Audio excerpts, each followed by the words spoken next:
Well, good morning.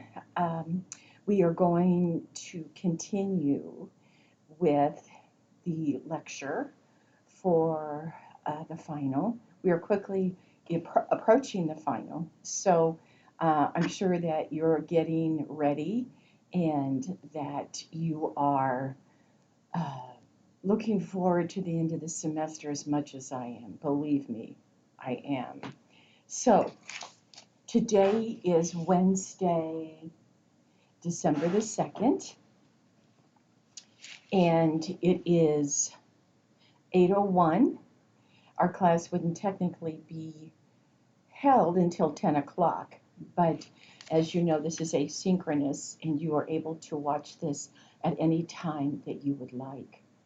I want to remind you that the extra credit is due on Friday. I will not accept anything after Friday, so please keep that in mind if you're interested in completing that extra credit project. Um, I'm thinking that the final, I don't know for sure, but just to give you an idea of when it might be held, could be Tuesday the 15th through Thursday the 17th. I do believe that our final is by university standards opening on Friday morning, but I know that you have other exams. I know that you're at home.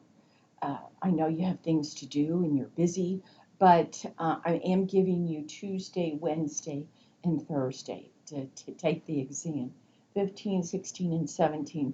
But I will confirm that as we go through the material. All right, let's begin. We're going to begin with Chapter 9. And Chapter 9 is Speech and Language Disorders in the Home, School, and Community. Now, we finished Chapter 8 lecture on Monday, and there wasn't a lot of information in Chapter 8, so we were able to get through that pretty quickly. Now, today, we're going to begin with Chapter 9. And what I want to say about Chapter 9 is communication, and that encompasses what you say, how you say it, your body language, and even your self expression within your appearance. Could be hair color, body piercings, the type of clothes that you wear.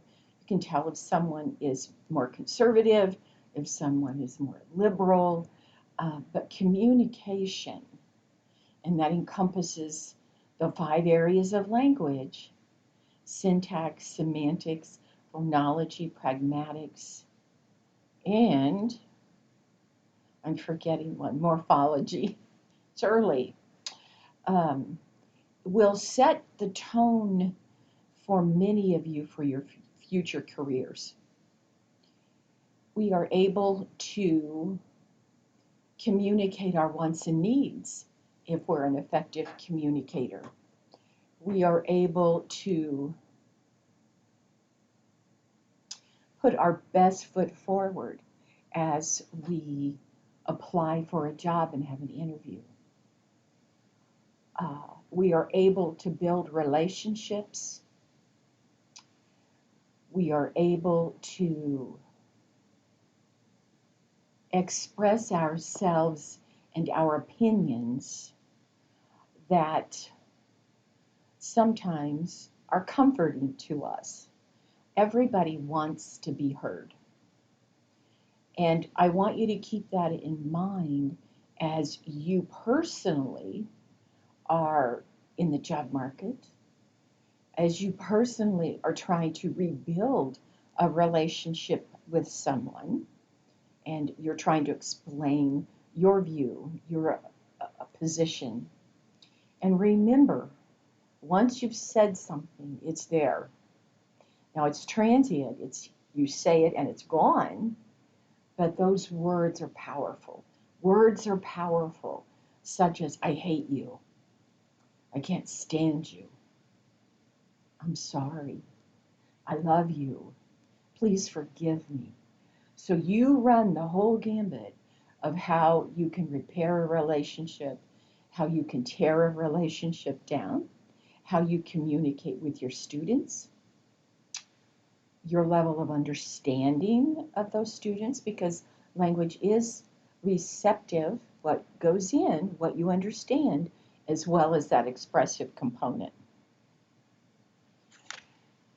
All of that depends on normal development, typical development, and when everything works the way that it's supposed to work.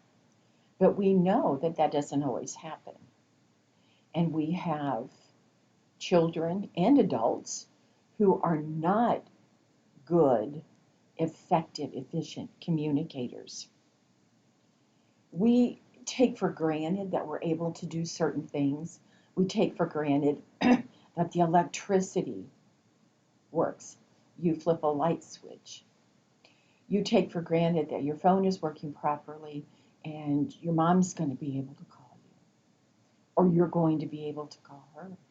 We take for granted that we turn the tap on and we get water.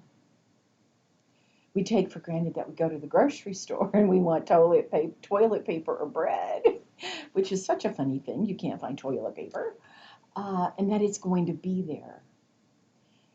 And we take all of that for granted until it isn't.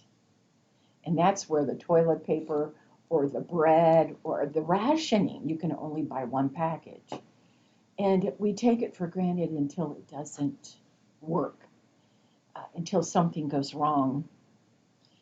And we know that about 10% of the population have speech, language, or hearing problems. Communication disabilities or communication disorders. It's the primary disability that accounts for 21.4% of children who are served under IDEA Part B. We know that unemployment rates and income, low income, are highly associated with individuals with disabilities, whether it's an acquired disability, functional disability, intellectual disability. Those individuals do suffer with poor paychecks and low income. But communication disorders are among the most common disability in the United States. Now, one of the reasons for that is because communication disorders crosses voice disorders, fluency or stuttering, articulation, the phonology, the individual who's had a stroke and is not able to verbally express themselves, the individual who's had a brain injury, the individual who is socially just not adept at communicating, the individual who needs assistance in communicating, and that could be an AAC device, augmentative communication, a communication board, a picture board, or a voice synthesized computer. It could be someone with a hearing loss, someone who has hearing aids, someone who has a cochlear implant, someone who uses sign language. It could be someone who doesn't know the English language, American Standard English, and therefore they're unable to communicate effectively in our country. It could also include someone who has had some trauma in their life and they don't communicate at all.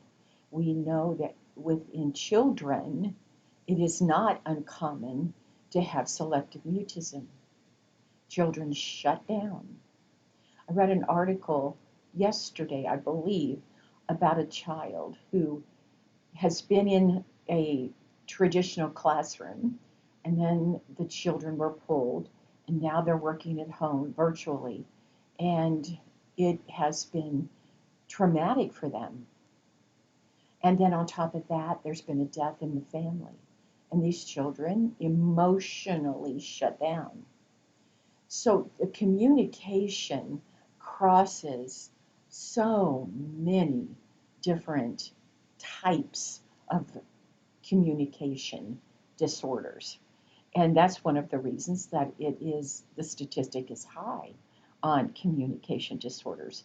We do know that there is a genetic component for sure within the syndrome population. There is a higher incidence of communication deficits because think about that. Cognition and language are running together. They work together.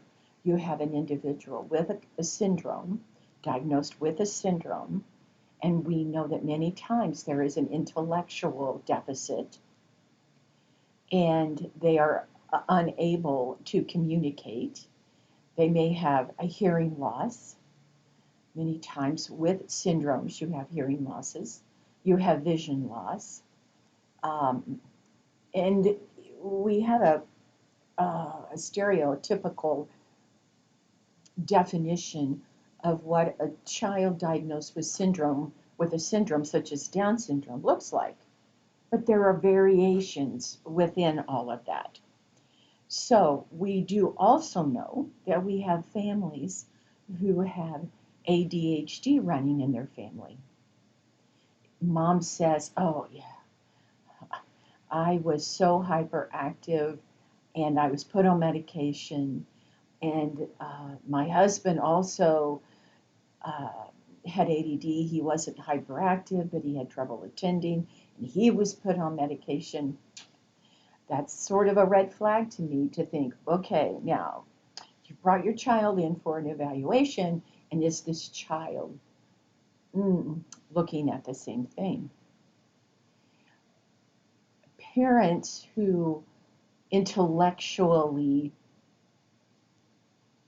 are compromised will potentially have children with an IQ that is intellectually lower. And so we have that genetic component. We know that autism runs in families. We know that a family can have more than one child with autism in their family. I know many families who have two children with autism, and therefore you're setting up a communication IEP because we know one of the primary deficits of autism is communication. For those children in the public school, fluency or stuttering. Now we've talked about fluency, reading fluency when they're reading, and the flow, the nice even flow of the words as they read. That's reading fluency. I'm speaking of how they are verbally expressing themselves, whether they pause, hesitate, prolong a word, prolong an initial consonant, stop, go back, start again. Whether you see tension and struggle in the neck, you may have secondary characteristics where they're tapping their leg to get them started. I'm talking about that kind of fluency. It makes up 4 to 5% of the population who experience stuttering. Now, we're looking at stuttering as a normal developmental characteristics of the child's development. You have normal disfluencies. When I pause and say, when I pause, I don't say anything and I go back and start my sentence again. We all have those normal disfluencies. But this is when the fluency issue goes to a different level. At age 2 to 6, 2 to 5, we have normal disfluencies. I want to go outside and play, Mommy. When will Daddy be home? The child is unaware. There is no stress. There is no strain. It's sort of a nice, easy, I want to go outside and play. When will daddy be home?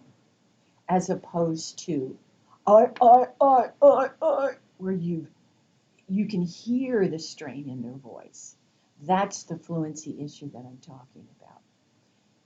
There is a part of normal development where we see nice, easy repetitions. It's very episodic. It comes, it goes, it comes, it goes. It's when it doesn't go. And when there are situations in which it is very noticeable and the child is devastated by that, as are the parents. There is a disorder, a voice disorder with hoarseness that you would maybe see in the public school or in children. And I call these kiddos the screamers. Many times it's the youngest of 5 children, and they have to talk louder more often than the other children to be heard. And by the end of the day, their voice is gravelly and raspy because the vocal folds have been overused and the voice could be dry. There's agitation. There's vocal fatigue. We see that in teachers many times as well.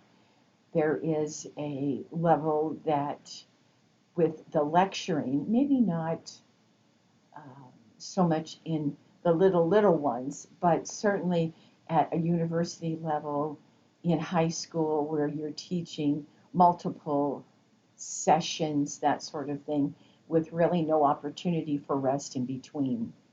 Also, there are disorders such as Parkinson's disease, in which the volume becomes compromised and their volume drops very low and they have vocal fatigue and it's difficult for them to talk loud enough. The pitch, the quality, the loudness is compromised. And that's typically in an older population who would be diagnosed with Parkinson. Of course, our kiddos in the early elementary grades with articulation problems in school, and they may be seen by the speech pathologist, that would be the child who's saying, wabbit, I turned on the wamp, I see the sun, I hurt my thumb. Those are nice, typical substitutions that can be remediated. The R is difficult to remediate. It takes a little bit longer. And we do see speech articulation deficits run in families as well. Now, it's not genetic, like your hair color, eye color, how tall you are, but there's that predisposition, is what I would call it. We have hearing losses that impact a child's ability to develop normal language, and genetic hearing loss affects 1 in 6 per 1,000 births. And about half of all of those cases are genetically predisposed. Learning disabilities will compromise 43.8% of school-aged children and a lifetime prevalence of 3 to 13%. Now, with a learning disability, as many of you may know, that intelligence is not compromised. Their intelligence is normal. It's the processing of that information. Auditorily, they hear it different. There's something in the brain that the language is not processed correctly. And so we do have those, what we call LD kiddos. And unfortunately, I think sometimes LD is this area where children are placed because we don't know where else to put them, because they don't fit into some nice, neat little box. Many times we don't know what causes that problem. We don't always have the answer. Autism, big issue. And one of the statistics in the book, I think in the textbook, it was 1 in 84, 1 in 85, something like that. And really that statistic has changed drastically. It's about 1 in 54 now where we get the diagnosis of autism. And we're much better at diagnosing. And that's why that statistic and that number has changed so much. And we know there's a wide variation in the levels of autism. We know early intervention, early intervention, early intervention is really, really important. Also, when we talk about a learning disability, a language, specific language disability, that's where we many times will place dyslexia. And if you remember or have been made aware, dyslexia is now being addressed in the public school. Dyslexia is a neurological problem, and it's a learning disability in reading. Learning disability in reading, or a specific learning disability. Now, we didn't talk about dyslexia years ago. Every once in a while it would come up. Somebody might say, well, I wonder if he's dyslexic, and those kinds of things. Well, now we have to face it. It is real. It is real. And schools are now legally required to provide services that are appropriate for the child. And I can tell you there will be some questions on the test, on the final, that are going to cover dyslexia. And so I think that it would probably serve you well to maybe take some notes on what I'm saying right now, because it is not part of the PowerPoint. But you can Google dyslexia and you can get very similar information. So I don't feel like it's something that has to be in the PowerPoint or I have to put it on Canvas. Dyslexia, the treatment of choice is Orton Gillingham based tutoring services. And it is an approach for teaching reading to our kiddos with a diagnosis of dyslexia.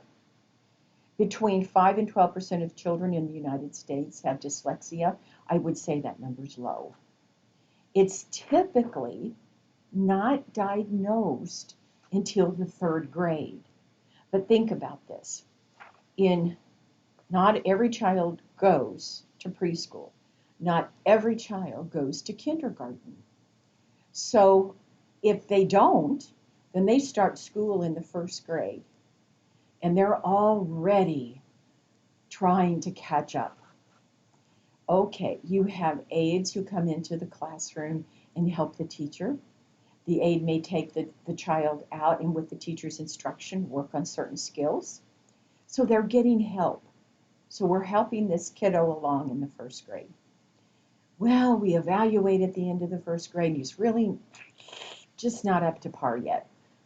So the child gets help in 2nd grade. Well, we know as they get into those higher grades, if they don't have an IEP that says they can go to the resource room, they're probably going to fall in that gray area where they may not get any help. There's your 3rd grade.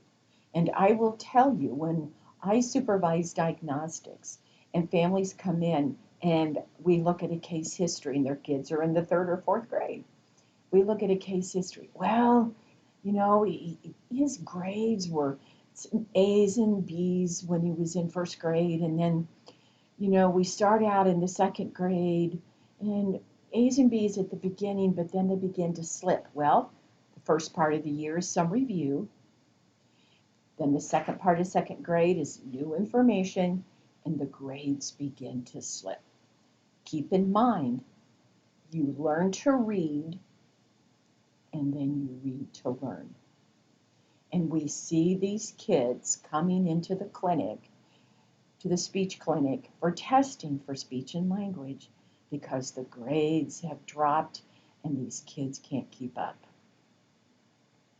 So it's not unusual for it to go unidentified even into adolescence. We also see that sometimes in high functioning autism, where they're not getting diagnosed. It's the symptoms, the characteristics are such that you just can't put your finger on it, and then all of a sudden somebody says, well, let's do some testing, and there it is.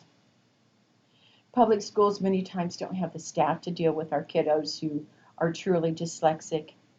These kids struggle to figure out how sounds and letters correspond. Letter sound association. Therefore, they can't decode. They can't sound out a word. They don't have that foundation that our other children have who read normal, typical. They don't have the foundation. So when they're expected to read to learn, that's where the fluency in reading is very poor. The vocabulary is poor. They don't know what they read, and the comprehension is also compromised. But the schools now are having to deal with those kiddos. We can't typically, or oftentimes, we can't determine the cause of a communication and learning problem. And many times it's not one thing, it's a combination of things. Um, a widely used definition of disordered speech was offered by Van Riper and Erickson in 1996. And Van Riper is a name that I know from speech pathology. But this is their definition of speech, and quite frankly, I think it's appropriate and I think it makes sense. Speech is impaired, and this is on page 153 in the PowerPoint. And I think it's worth remembering. Can you read between the lines there? Widely used definition of disordered speech by Van Riper and Erickson. Speech is impaired when it deviates so far from the speech of other people that it is conspicuous, unintelligible, and it is unpleasant to the speaker or the listener. I'm going to repeat that.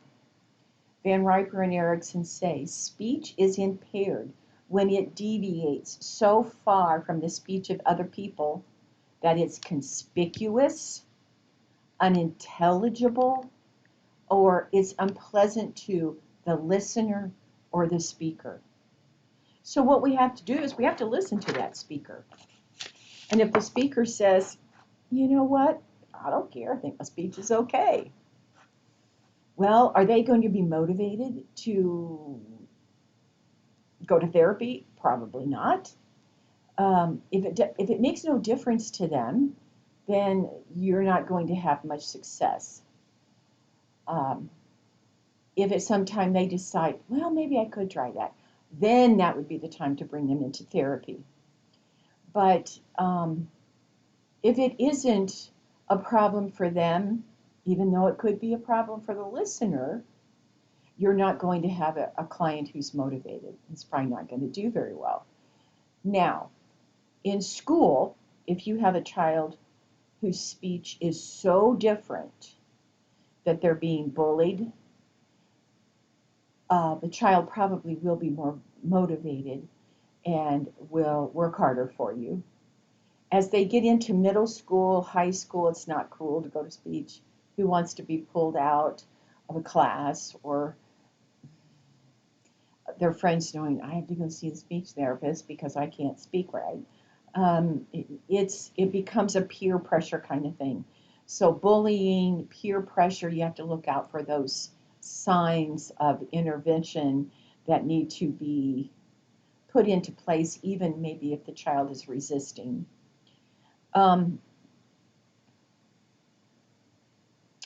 Oral speech and language are foundational to the development of literacy.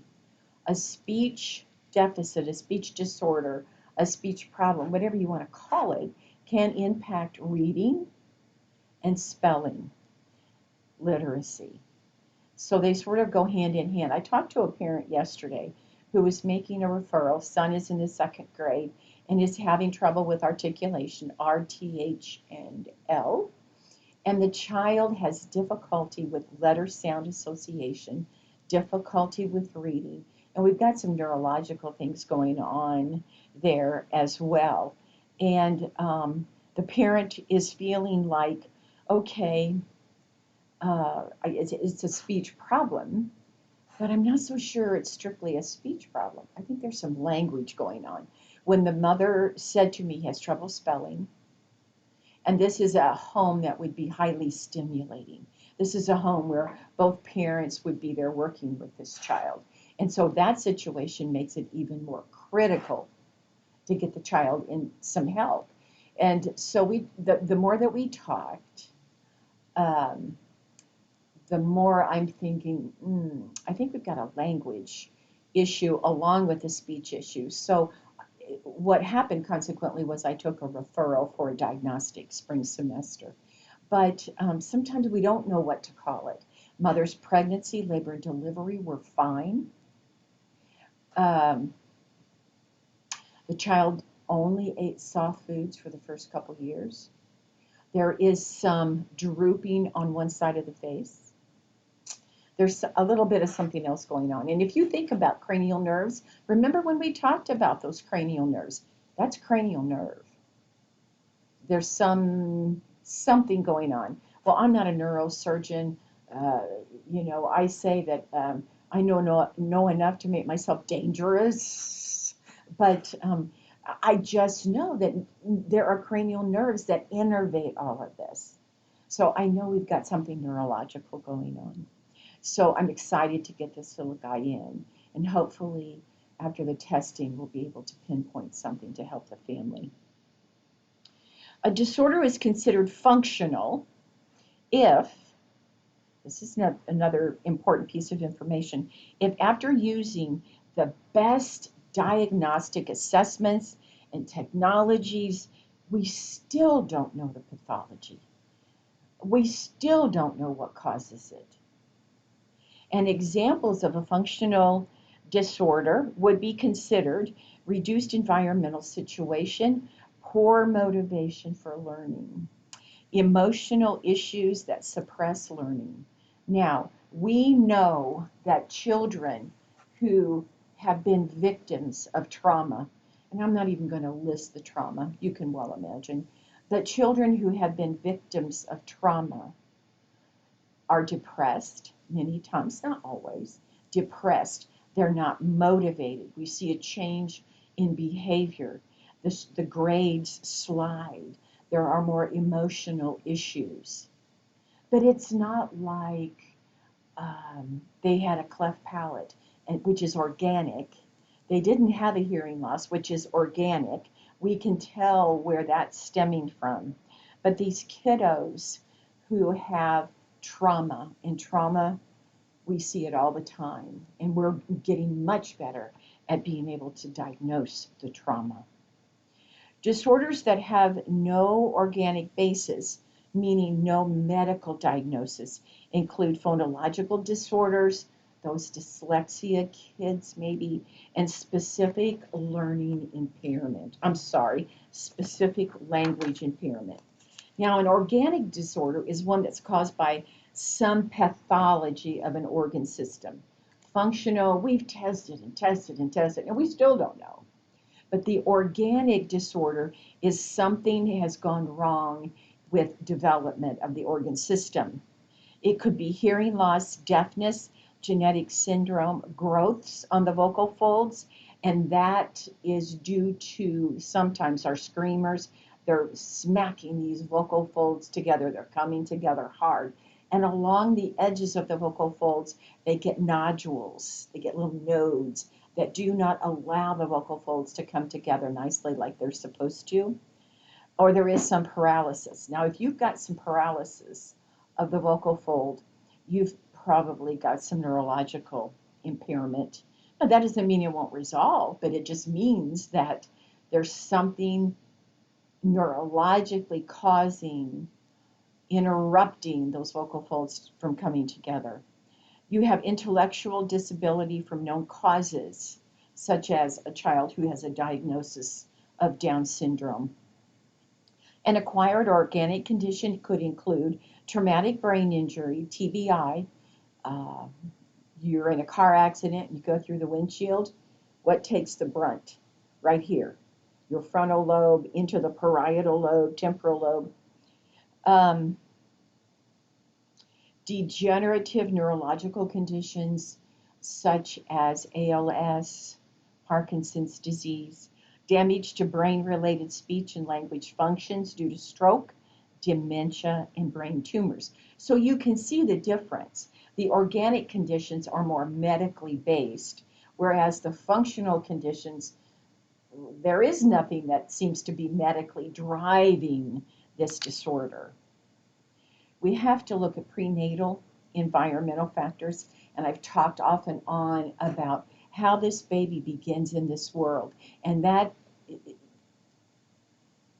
the future depends on that little bitty tiny embryo and how it's taken care of. But now there are times when it can be well taken care of, and still there's something that's not quite right. Mom eats right. She gets plenty of rest. She goes to the doctor. She takes her prenatal vitamins. She eats well. She's not drinking. She's not smoking. She's not taking street drugs. She's doing everything perfectly. And you still may have some issues. So prenatal environmental factors may alter the course of that developing embryo. And prenatal care is critical. You got to take care of what you got there. And we've already talked about the rest and the nutrition and how important that is. Now, when we talk about a baby who's born prematurely, and again, some of this information will be on the exam, and it is not part of the PowerPoint. Take notes, take notes. A baby born at 27 weeks gestation, weighing 1.6 pounds, is a preemie. I think you would agree with that. And if any of you have had babies, you know. The normal gestation is 40 weeks. We want a 6-pounder, so to speak. When my daughter was born, she weighed 713. And she was full term. She was 40 weeks. So the earlier that they're born, the smaller they are typically, and the more, I won't say problems, but the more things we want to look at and make sure that we're not missing anything. Now, you can have a baby that is born at 42 weeks, and that's not good either.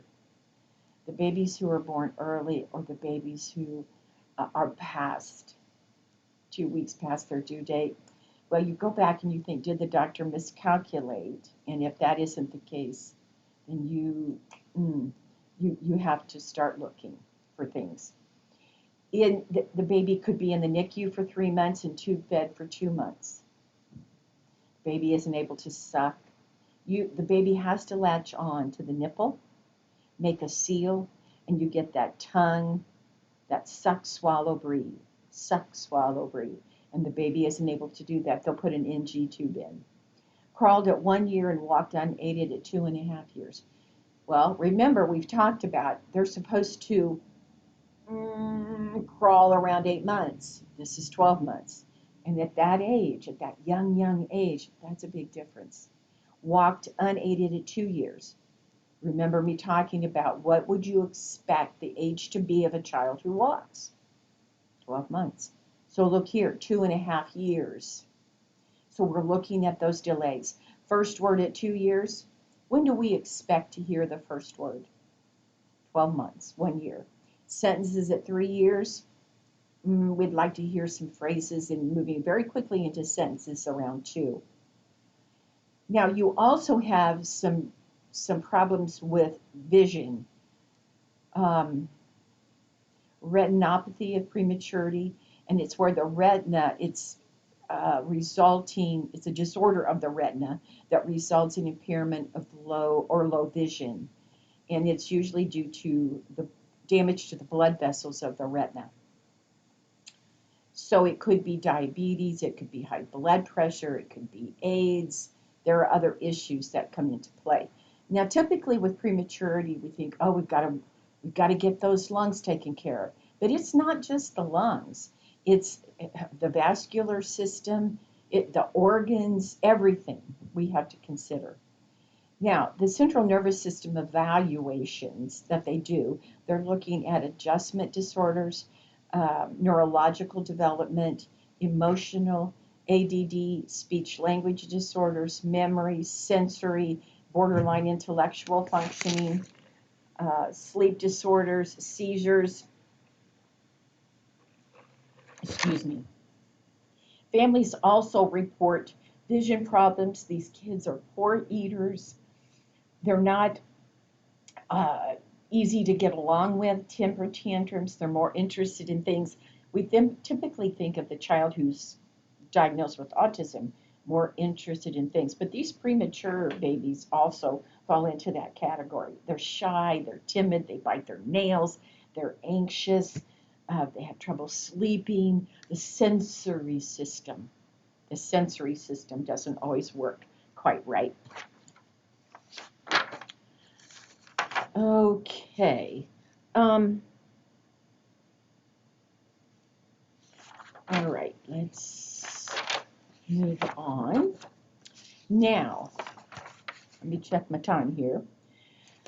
Also, during the birthing process, sometimes we realize that the cord's around the neck, and they can do those little sonograms and figure out if that indeed is a problem. Now, when I was pregnant, almost 40 years ago, we didn't do ultrasounds unless they suspected a problem. Now it's pretty standard and pretty routine, and I think as a result of that, we're able to identify potential problems. But the fetus may um, suffer from hypoxia or anoxia. Hypoxia is a reduction in oxygen, the flow of oxygen to the brain. Anoxia, there's that A, absence of, then there is complete absence of oxygen. Hypoxia, a reduction, how long, when, we don't know. Anoxia, we know for a fact that it is the absence of their complete blockage, complete shut off of the oxygen. I had a mother one time tell me that when I was asking some case history questions about the birthing process, and the mother said, oh, he was purple. When they got the baby out, the baby was purple. Anoxia.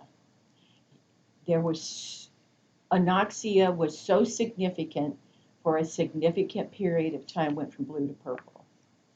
And I don't, and obviously this child lived, but numerous learning problems. So, and it can possibly result in neurological damage, but we can't really tell at that point, is this child going to hit these developmental milestones? We don't know, and no one knows. No one knows. What you do is you wait to see, okay, this child's around 6 months, and he's acting like he wants to sit, and by 7 months he's sitting. We made that milestone. And then you watch and see then how he begins to use his arms and his legs, and we're hoping for crawling. We get that about 9 months. Okay, we made that milestone. And then we're looking at walking, talking. Then we begin to look at all these milestones, and that's going to be the barometer for later development too. With hypoxia and certainly with anoxia, the damage can often result in severe communication disorders, motor disorders such as cerebral palsy, impaired cognition, major feeding and swallowing difficulties, and you can't reverse those.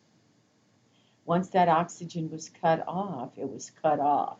Now, you were able to uh, reinstate that flow of oxygen, but there are just some unknowns that we don't know what the long-term damage might be. So you've got your work cut out for you. And so we need to make sure that child has a language-enriched environment and it's very stimulating. We have to work even harder to make sure we're getting all those services in place. Some of these factors are preventable, if you know. Some of them are not. Like I say, there are moms who do everything right. And in spite of that, there's still some babies that do have problems. And the more education that we can give them, the more that we can provide resources, the better off they will be. They want to be proactive. And I'll tell you, you as the professional can't do it all. They're going to have to help you along the way. It's a team effort. As we continue on with sensory issues, hearing loss affects 1 out of every 22 newborns in the U.S., and severe and profound loss occurring in 2 to 3 of every 1,000 live births. Approximately half of hearing losses at birth are results of some sort of a genetic factor. I worked with a family where two of the 3 children have cochlear implants. The child that in those 2 that have cochlear implants are boys. The daughters, oh, now they have 4 children, 2 boys, 2 girls. The 2 girls, no hearing problem. There's a genetic component there. Hearing loss occurs in over 300 genetic syndromes. 14 months to 3 years is the average age at which a hearing loss is diagnosed. And otitis media, which is nothing but ear infection, is the most frequent reason for ER visits. Okay. As we continue talking, let me see how I'm doing here.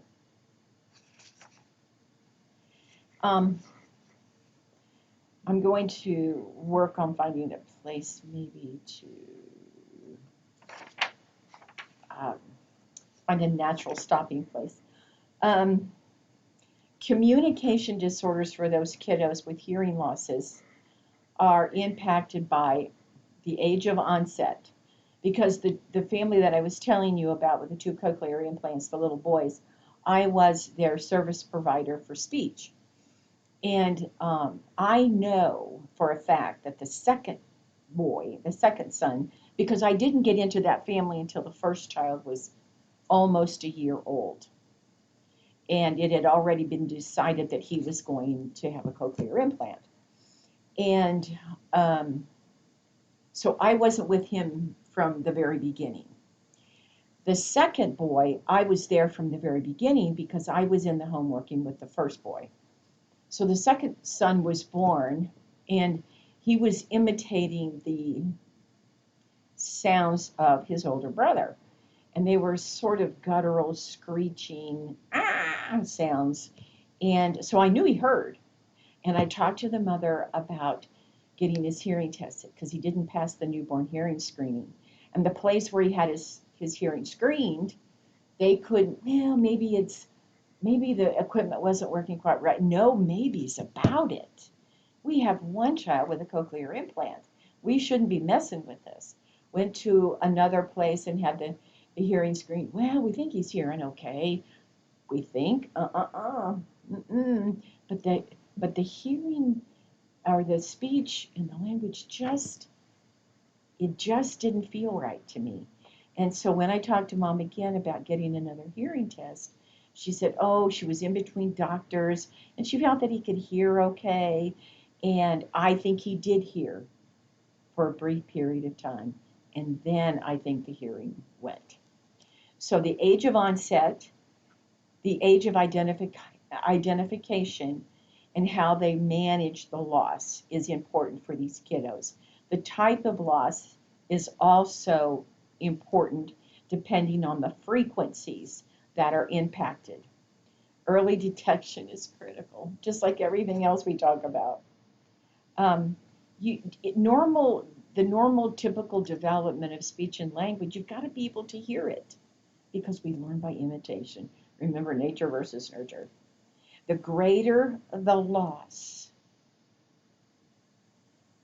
the greater the language impairment.